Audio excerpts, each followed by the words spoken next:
Hey everybody, this is Latonja Worsham. I'm here with you on my new YouTube channel.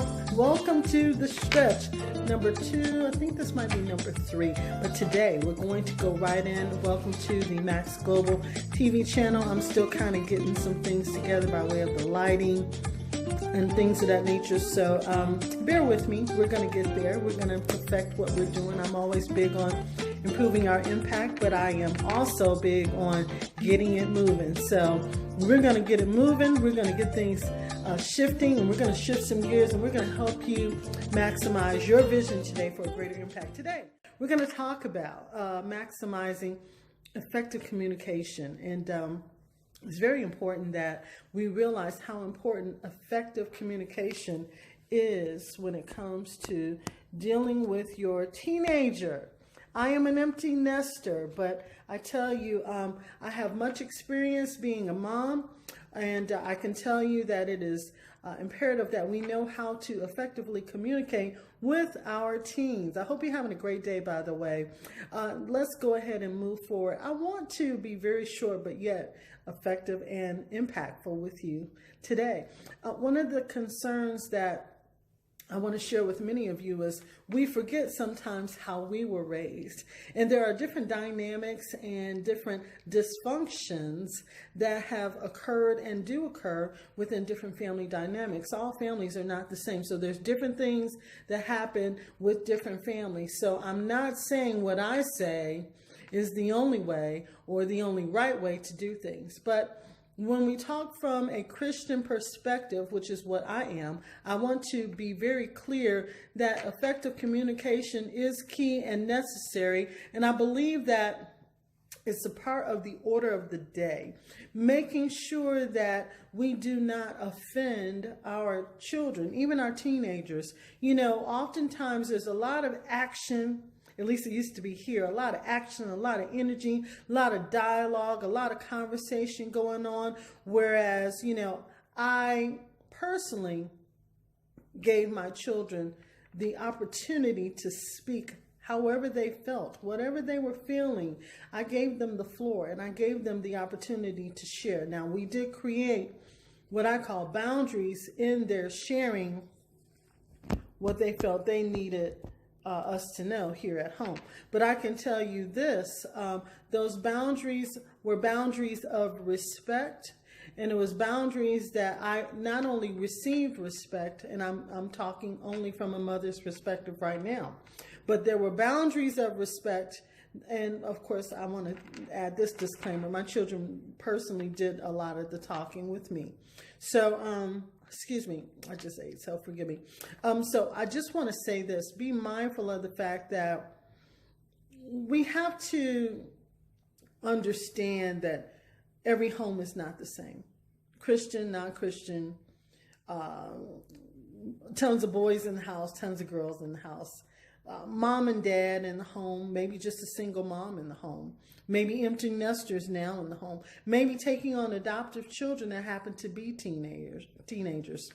You know, and sometimes our past of raising children has been somewhat crippling to us, because you have to remember that your parents only gave you a certain line in the sand. They had their own boundaries, and their boundaries were an extension of how they were raised. So if you were raised in your home, particularly in an African American culture, such as myself, there were boundaries that said a child is seen, not heard. Those boundaries did not exist in our home. I made the red carpet for my children, not that I was the best mom, but that I laid out the red carpet for them to have the opportunity to share, express, and expound their feelings. Now, then there's another dynamic. Like I said, there's single homes, there's blended homes, there's divorced families, there's children in the homes where the parents have left, where the parents are separated, where the parents are no longer together. It's the single mom. Is you know, another dynamic today, you know, dealing with some other issues by way of significant others, which I will not be going there today. However, be mindful of the fact that there is a need for effective communication if, in fact, we want our children to be successful in what they do. So with our children becoming successful with what they do, we have to make sure that we as parents are always in a position of learning. As parents, we're always in a position of learning something new, something that's going to help bless and be a asset to our children and not a burden. And also to a situation where we can allow them the freedom to speak.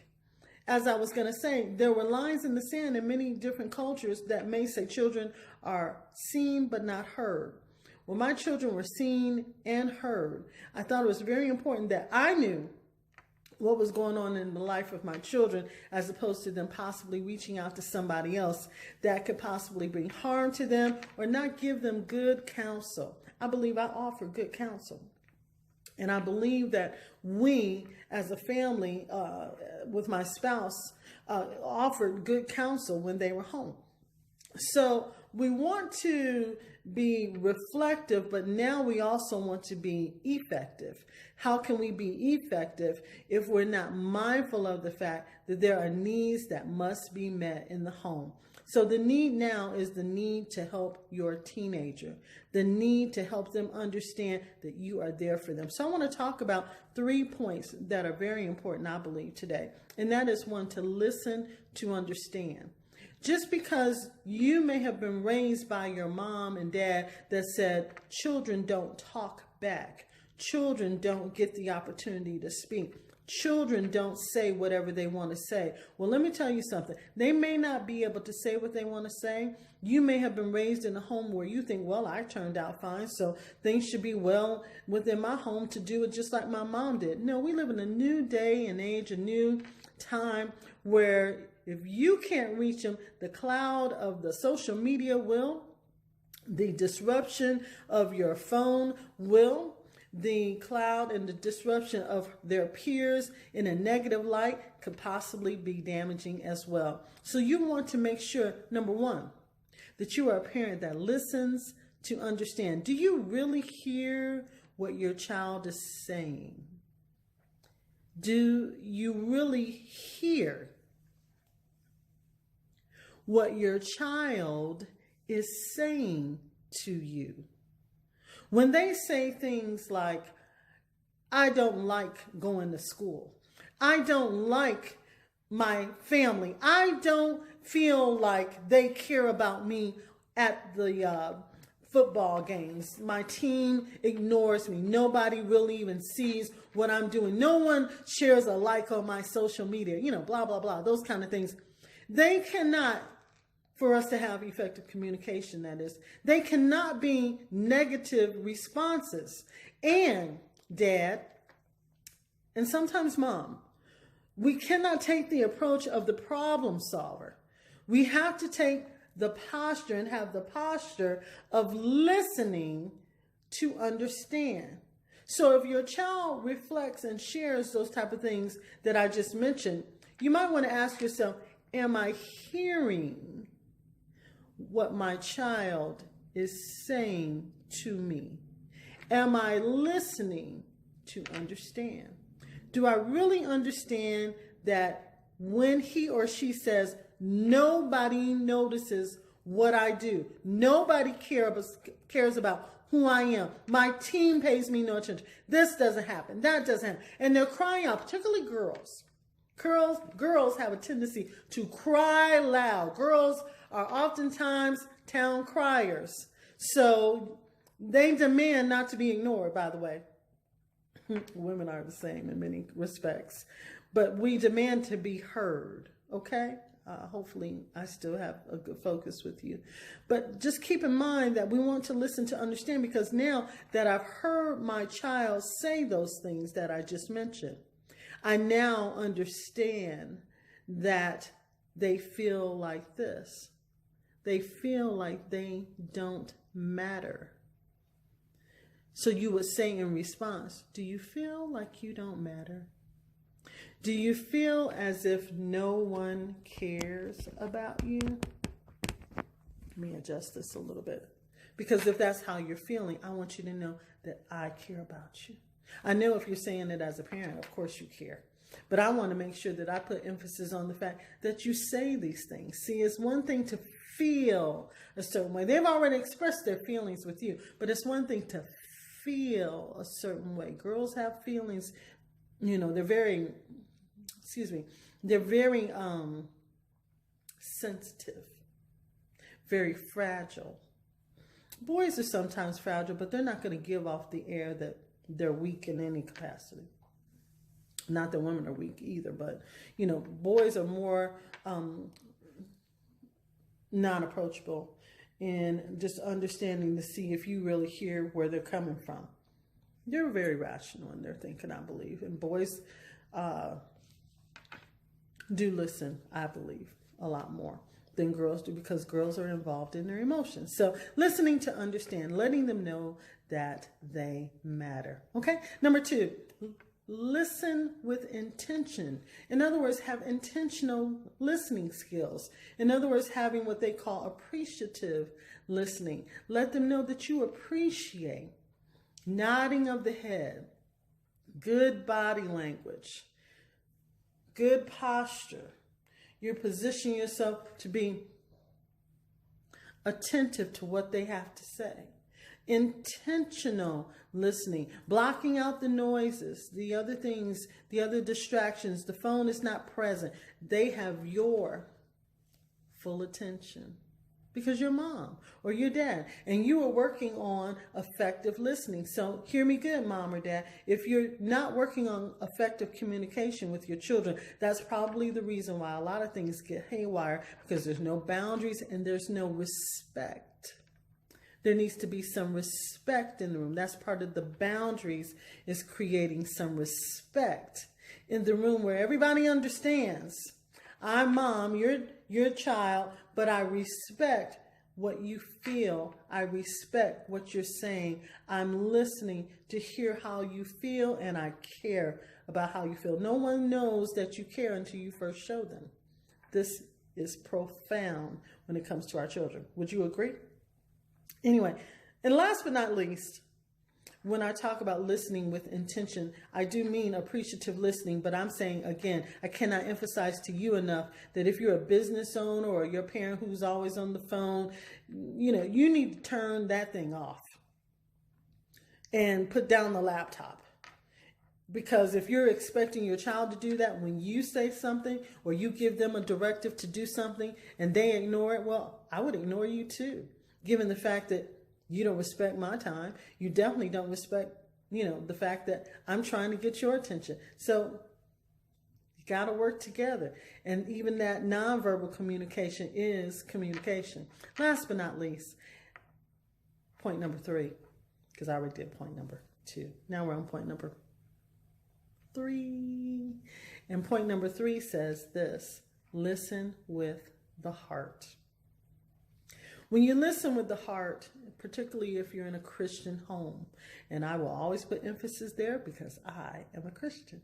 So I want you to know that listening with the heart is also being willing to pray with your children. Be willing to find out what's important to them. Listening with the heart, the intent of knowing what is important to them.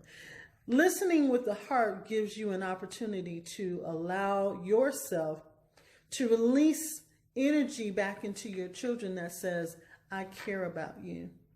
I find you significant. I believe that everything that you're saying to me is important because you are important and because you, my child, matters to me. What matters to you matters to me. If a child gets body language from you that says, I don't care what you're saying, you're wrong. Effective communication with your child has 3 things: the ability to listen to understand, the ability to listen with intention, intentional, appreciative listening, and last but not least, listening with the heart. Do you listen to your child with your heart? Does your heart remember who you're really talking to? This is someone you've either given birth to or you're raising, and you love them. Show them that you love them. Show them that you care.